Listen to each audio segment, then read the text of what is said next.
శ్రీమాత్రే నమ. జై గురు దత్తాత్రేయ నమ.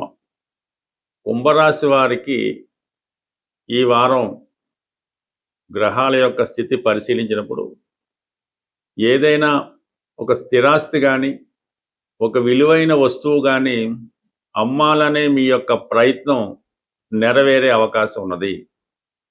అలాగే మీరు ఎంతమందికి ఎన్ని విధాలుగా ఉపయోగపడినా అందరికీ మంచి చేసినా కూడా ఈ సమయంలో మీకు వారి నుంచే ఇబ్బందులు ఎదురయ్యే అవకాశం ఉన్నది.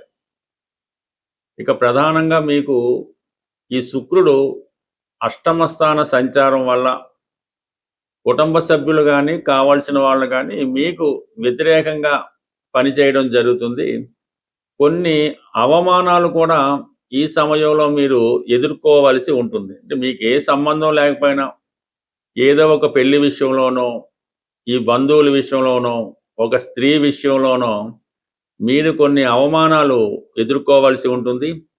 అది నిజం కానప్పటికీ కూడా మీ కుటుంబ సభ్యులు కూడా మీ మీద అనుమానపడే విధంగా ఆ సిచ్యువేషను రావడం జరుగుతుంది. కాబట్టి చాలా వరకు ఇలాంటి సంబంధం లేని విషయాలు కానీ ఎవరికో ఉపకారం చేద్దామని కానీ అటువంటి నిందలు మీరు మీ మీద వేసుకోవడం వల్ల దానివల్ల మీకు పెద్దగా ఉపయోగం అయితే ఉండదు.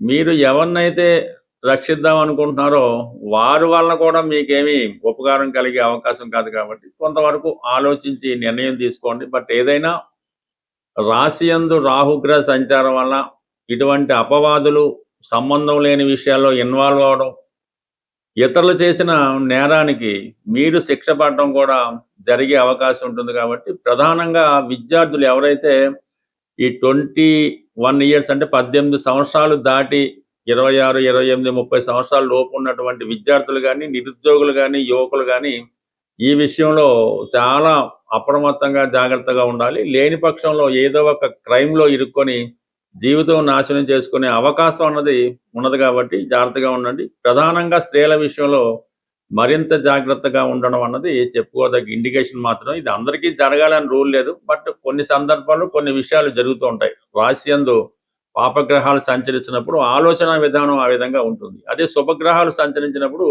అది ఇంకో విధంగా ఉండే అవకాశం ఉంది. కాబట్టి ఇది సందర్భానుసారంగా అటువంటి యాంగిల్లో ఉన్న వాళ్ళకి ఇవి మీకు యాక్టివేట్ అవుతుంటాయి. బట్ అలాగే కుటుంబ స్థానంలో ఉన్నటువంటి శని భగవానుడు కూడా ఈ కుటుంబ విషయాల్లో అనుకూలత లేకపోవడం, కొద్దిగా ఆవేశంలోనో స్ట్రగుల్లోనో కోపంతోనో కొన్ని నిర్ణయాలు తీసుకోవడం కూడా జరుగుతుంటుంది. బట్ కానీ ప్రతి విషయాన్ని కూడా ఇతరుల మీద నిందించడం కానీ ఇతరులను కారణం అనుకోవడం కానీ కాకుండా ఒకసారి ఆత్మ పరిశీలన చేసుకుంటే వాటి అన్నది మీకే అర్థమవుతూ ఉంటుంది. బట్ దానికి అనుగుణంగా మీకు 6వ స్థానంలో గురుగ్రహం, బుధగ్రహం, రవిగ్రహం అంటే ఒక్కరోజు అయినప్పుడు కూడా ఈ అందరూ కూడా మీకు వ్యతిరేకంగా ఉండే అవకాశం ఉంది. మీరు చెయ్యకపోయినా దాన్ని వాళ్ళు నమ్మడం, మీకు వ్యతిరేకంగా సాక్ష్యం చెప్పడం లాంటివి కూడా జరిగే అవకాశం ఉంది. బట్ ఏదైనా బంధువులతో అయినా సభ్యులతో అయినా ఎవరితో అయినా అటువంటి చికాకులు రాకుండా జాగ్రత్త పడడం అన్నది మంచిది. బట్ ఇక ప్రధానంగా రవి మనకి ఈ వార ప్రారంభంలో ఒకరోజు మాత్రం 6వ స్థానంలో ఉండి 17వ తారీఖు తర్వాత రవి సింహరాశిలో సంక్రమణం జరుగుతుంది. అంటే సప్తమ స్థానంలోకి రవిగ్రహ ప్రవేశం, అక్కడ ఉన్నటువంటి కేతుగ్రహంతో కలిసి సంచడం అన్నది సప్తమ స్థానంలో ఉన్నటువంటి రవికేతువులు ఈ వైవాహిక జీవితంలో కొంత విభేదాలు, అంటే మీ యొక్క పార్ట్నరు మిమ్మల్ని డామినేట్ చేసే ప్రయత్నం జరుగుతూ ఉంటుంది. మీరు ఏం చెప్పినా కూడా అది నమ్మని స్థితిలో అవకాశం ఉంది. బట్ ఏదైనా కొంతవరకు ఈ ప్రభుత్వ అధికారుల వల్ల కూడా కొన్ని విభేదాలు ఇబ్బందులు వచ్చే అవకాశం ఉంది. బట్ ఏదైనా ముఖ్యమైన విషయం ఏంటంటే ఈ కుంభరాశి వారు ఎట్టి పరిస్థితుల్లో కూడా చట్ట ప్రకారం న్యాయ ప్రకారం వెళ్ళవలసి ఉంటుంది. సంబంధం లేని విషయాల్లో కల చేసుకోకుండా ప్రశాంతంగా ఉంటేనే మంచిది. ప్రధానంగా ఈ శ్రావణ మాసంలో మనం ప్రవేశించాం కాబట్టి ఆర్థిక పరంగా విపరీతమైనటువంటి రుణ సమస్యలు ఎవరైతే ఉన్నారో వారి యొక్క బాధలు తీరడానికి, అంటే మీ యొక్క బాధ్యతలు తీరడానికి, అప్పులు తీరడానికి శ్రావణ మాసం చాలా ఉపయోగపడుతూ ఉంటుంది. అందువలన స్త్రీ పురుష భేదం లేకుండా ఎవరైతే ఆర్థిక సమస్యలతో ఉన్నారో రేపు 18వ తారీఖున శ్రావణ మంగళవారం, అలాగే 21వ తారీఖు శుక్రవారం శ్రావణ శుక్రవారం, అది వరలక్ష్మి వ్రతం అందరికీ తెలుసు. కంపల్సరీగా మీరు ఈ 2 రోజులే కాకుండా శ్రావణ మాసంలో వచ్చే ప్రతి మంగళవారం అలాగే ప్రతి శుక్రవారం విధి విధానంగా మీ ప్రాంత ఆచారాన్ని బట్టి నోము కానీ వ్రతం కానీ కనీసం దేవాలయానికి వెళ్ళి అమ్మవారిని అర్చించడం వల్ల చాలా వరకు మీకున్నటువంటి ఆర్థికపరమైన సమస్యలు ఈ శ్రావణ మాసంలో తీరిపోయే అవకాశం ఉంటుంది. ఎక్కువగా ఈ శ్రావణ మాసంలో శనగలు, అంటే మామూలుగా ఈ కొమ్ము శనగలు అంటారు, శనగలు అంటారు, వాటిని ఈ మంగళవారం రోజు అలాగే శుక్రవారం రోజు నానబెట్టినటువంటి శనగలు, అలాగే ఏదైనా ఒక ఫలం అంటే నేరేడు ఇప్పుడు అవి దొరకవు, కానీ మారేడు ఫలాలు కూడా దొరకవు. దానిమ్మ ఫలం అంటే అనేక విత్తనాలు అందులో ఉంటాయి కాబట్టి ఈ శనగలతో పాటు ఈ దానిమ్మ ఫలాన్ని తమలపాకులతో కలిపి మరి ముత్తైదువులకు కానీ స్త్రీలకు కానీ అది తాంబూలంగా ఇవ్వడం వల్ల కంప్లీట్గా మీకు ఎక్కువ ఆర్థిక పరంగా ఉన్నటువంటి సమస్యలు పరిష్కారం అవుతాయి.